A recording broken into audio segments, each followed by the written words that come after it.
দেখতে দেখতে পুজো চলেই এলো, পুজো আসবে আসবে আর কটা দিন।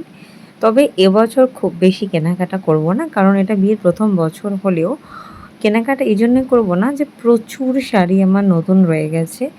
বিয়েতে মা দিয়েছে, তত্ত্বে শ্বশুরবাড়ি থেকে যা দিয়েছিল, তারপর তো গিফট আইটেম আছেই, ষষ্ঠী ছিল, মানে সব রকম মিলিয়ে মোটামুটি অনেকগুলো শাড়ি আমার জমা হয়ে গেছে।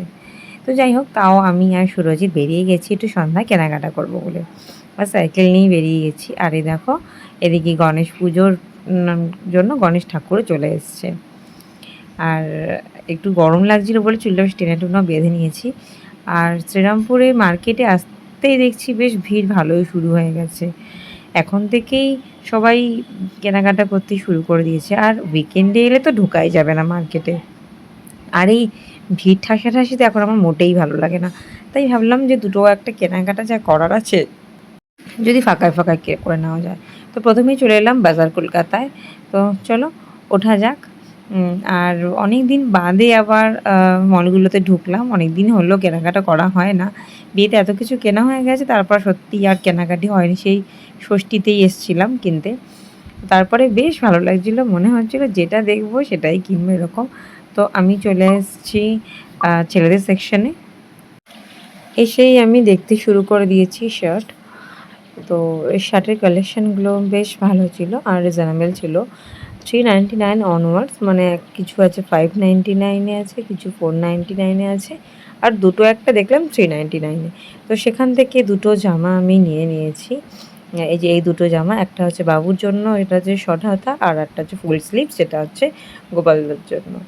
তো অনেকগুলো সিঁড়ি উঠেছি, আর ভালো লাগছে না, তাই বললাম চল লিফটেই নেমে যাই। আর ওদিকে লিফটের জন্য ওয়েট করছি, অন্যরা সব উঠে গেছে।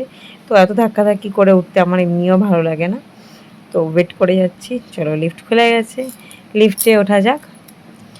আর একেবারে নিচেই নেমে যাব, কারণ এখান থেকে তেমন কিছু দেখার নেই। তারপর ওখানেরই একজন স্টাফ আসায়, সে আরও উপরের দিকে যাওয়াতে লিফটে করে আরও উপরের দিকে গেলাম, তারপরে সে নেমে যাওয়াতে একেবারে আবার নিচের দিকে চলে এলাম। আর এসে অনেক রকম শাড়ি দেখছি, তো সুরজিৎ শাড়ি দেখছি বলে বললো এখান থেকে কিছু শাড়ি নিবি কিনা। তো এত গ্লেজি এত চকচকে শাড়ি আমার কখনোই ভালো লাগে না, খুব সিম্পল শাড়ি আমি পরতে পছন্দ করি।